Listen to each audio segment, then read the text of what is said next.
كم مره فقدتي اعصابك وندمتي بعد، او بعد ما فرغتي شحنتك خلاص حسيتي ان كان ممكن تتصرفي بشكل افضل او شكل اقوى؟ في الفيديو ده هنتكلم عن شعور لما بيجيلنا اغلبنا مش بيعرف يتحكم فيه. الشعور ده هو الغضب، وزي العاده هنفهم الاول يعني ايه غضب، وبعديها هنعرف اسبابه وانواعه، وبعد كده هعرفك ازاي تقدري تتحكمي فيه. يلا نبدا. السلام عليكم ورحمه الله وبركاته، عاملين ايه؟ يا رب ان شاء الله تكونوا كلكم بخير. في البدايه لازم تفهمي ان الغضب ده هو شعور طبيعي، يعني زي الفرح والحزن كده. المشكله بقى بتبدا اول ما تبداي تعبري عن الغضب ده، تعبري عنه بشكل غلط، تحولي نفسك من شخص هادي لشخص مؤذي لنفسه وللي حواليه. الغضب يا ستي هو حاله انفعاليه طبيعيه جدا بنحس بيها لما نحس ان في حاجه غلط، او لما نحس بتهديد مثلا، او ان حد ظالمنا، او لما نتعرض لمواقف نحس ان اللي قدامنا بيقلل مننا. هي مشاعر قويه جدا بتظهر لما الامور تمشي عكس توقعاتنا او احتياجاتنا. والغضب مش دايما شيء سلبي، بس الطريقه اللي احنا بنعبر بيها عن الغضب ده هي اللي بتحدد ده غضب صحي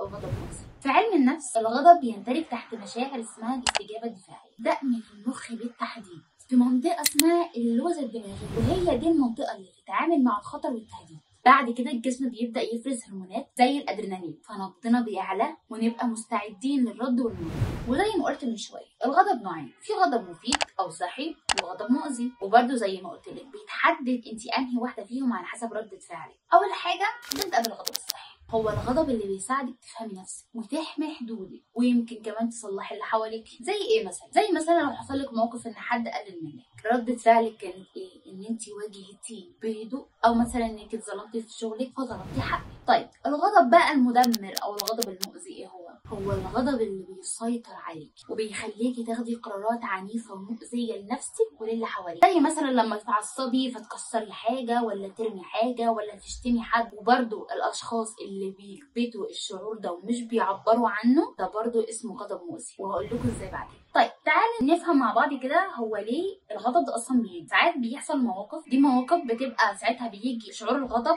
بيبقى ساعتها غضب وليد اللحظه، يعني موقف حصل قدامك فانا غضبت بسبب اللحظه دي، بسبب الموقف اللي حصل قدامك. وفي غضب بيبقى غضب تراكمي، وده الاخطر لان التعبير عنه بيبقى صعب جدا. والغضب في اغلب الاوقات بيكون اصلا بيبقى نتيجه تراكم لحظه واحده بس، ضغوط يوميه، عدم نوم او اكل كويس، او تراكم مشاعر قديمه زي الظلم او الكبت او التحقير، او توقعات غير واقعيه من نفسك او من اللي حواليك. بصي النقط دي كلها اخطر واحده فيهم كانت تراكم المشاعر. قلت لك من شويه ان هو في نوعين، في نوع اللي هو الغضب المدمر، والغضب المدمر ده في الناس اللي بتكبت مشاعر. ممكن تفرحي صح وبتحزني، لما بتفرحي بتعملي حاجات بتحسس اللي حواليك ان انت فرحانه، ولما بتحزني بتعملي حاجات تحسس اللي حواليك ان انت حزينه. نفس الكلام في الغضب، لازم اعمل حاجه تعرف اللي قدامي ان انا في اللحظه دي غضبانه. الحاجه ديت هي بقى اللي احنا بنتكلم فيها دلوقتي، انا ازاي هعبر عن حاجه زي دي. فالغضب لازم ولابد يتم التعبير عنه وخروجه، لازم تخرجيه لانه هيأثر على نفسيتك، بيوصل لمرحله اكتئاب، وهيأثر على صحتك، وهيأثر على الناس اللي حواليك. طيب ايه هم انواع الناس من الغضب؟ الناس بتتعامل مع الغضب بطريقه مختلفه، لان زي ما انا قلت من شويه هو شعور، وكل الناس بتختلف عن طريقه تعبير مشاعرهم عامله ازاي. فبالتالي الغضب نفس الكلام، اول شخص اللي هو بيكتمه، تاني شخص اللي هو بقى بيفجره في اللي حواليه، وده بيخسر ناس كتير جدا. تالت شخص وهو اللي بيتعامل معاك بوعي، وهو ده بقى هدفنا. طيب انا ازاي هتحكم في غضبي؟ اهم طبعا حاجه في الفيديو ده، اول حاجه حضرتك لازم تعمليها هو انك تعرفي نفسك. لو سمحت اقعدي مع نفسك شويه ولاحظي ايه اللي بيخليكي تتعصبي، مواقف معينه او يمكن كمان اشخاص معينين، ودول كتير جدا ما شاء الله عليهم. مجرد ما تبقي في مكان خلاص لا تحسي بالشعور ده لازم تسيبيه. لو انت في مكان مش هتقدري تسيبيه، ميتنج مثلا مش هتقدري تسيبيه، هتسكتي عن الموقف في اللحظه دي فقط. مجرد انك تسيبي المكان وتمشي او تاخدي نفس عميق ده هيفرق كتير جدا. تالت حاجه انك تغيري طريقه تفكير. ساعات احنا بنبقى السبب في الغضب اللي احنا حاسين بيه دلوقتي ده، ساعات بنلزم نفسنا بحاجات لازم تبقى بيرفكت، لو ما حصلتش الدنيا تخرب. عشان كده بقول لك تغيري من طريقه تفكيرك، بدل ما تقولي انا كل حاجه لازم تمشي زي ما انا عايزه، قولي مش كل حاجه لازم تمشي على مزاجي. رابع حاجه هي الفضفضه والكتابه. انا تقريبا بقالي 4 فيديوهات بكلمكم عن اهميه الكتابه. هنا لما بنعبر عن مشاعرنا بالكتابه، او برضو زي ما قلت لك لو في ناس ما بتحبش الكتابه ممكن تتكلم مع حد بتثق فيه او تعمل ريكورد، ده بدل ما تكتبي بقى وتنفجري فينا مره واحده. خامس حاجه الرياضه والتنفس العميق. بصوا يا جماعه انا بقالي فتره داخله في موضوع التنفس العميق ده، واكتشفت هو السحر بدل النوع 1000. تنفس عشان يساعدك ان انت تركزي، تنفس عشان يساعدك ان انت تنامي. وطبعا الرياضه مش لازم تكوني هتروحي جيم بقى وتشيلي بقى دمبلز ومش عارف ايه، لا، مشي في البيت، تتمشي في الشارع، جري، يوجا، اي حاجه تفرغي فيها طاقه. وبرده تمرينات التامل يا جماعه، 5 دقائق البوري كلها تطلع من غير ما تراجعي اي حاجه خالص، من غير تصري على اي فكره. بصوا هي دي النقطه الاخيره، هي بالنسبه لي هي اهم نقطه، بس انا بالنسبه لي يعني ختمها مسك، فعشان كده جبتها. الاستعانه بالدين. جربي كده وانت متعصبه قولي لا حول ولا قوه الا بالله، قوليها بس كده، لا حول ولا قوه الا بالله.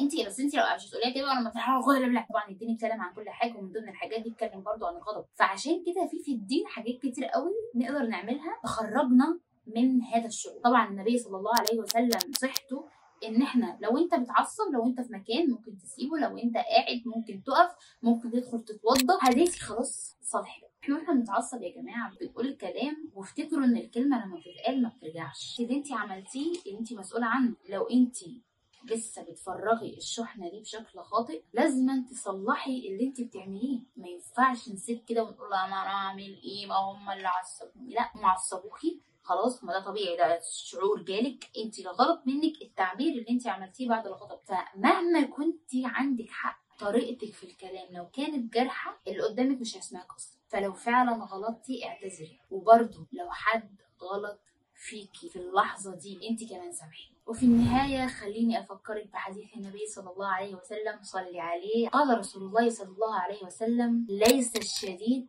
بالسرعه، انما الشديد الذي يملك نفسه عند الغضب. رواه البخاري ومسلم. الناس زمان كانت مفكره ان الانسان اللي بيتخانق وبيغلب غيره بقى في القتال السرعه دي معناها المصارعه، لكن النبي صلى الله عليه وسلم في الحديث ده كان بيصحح المفهوم ده، وبيقول ان القوي الحقيقي مش من اللي هو بقى عضلات بقى وجيم وخناقات. القوي الحقيقي هو اللي بيعرف يتحكم وبيمسك نفسه، يسيطر على مشاعره وقت الغضب. وخليني اقول لك في النهايه، الغضب ده زي النار، لو عرفنا نتحكم فيه هندفى وتتنور، لكن لو سبناها تولع، ممكن تحرق كل حاجه حوالينا، علاقاتك بالناس ما تفهمين. وزي ما قلت لك النبي صلى الله عليه وسلم وصف القوي باللي بيمسك نفسه عند الغضب.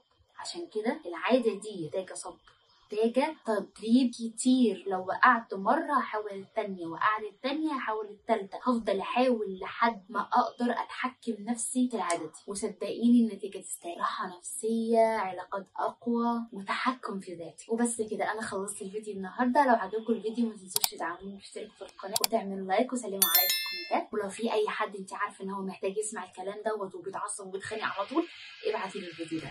سلامه.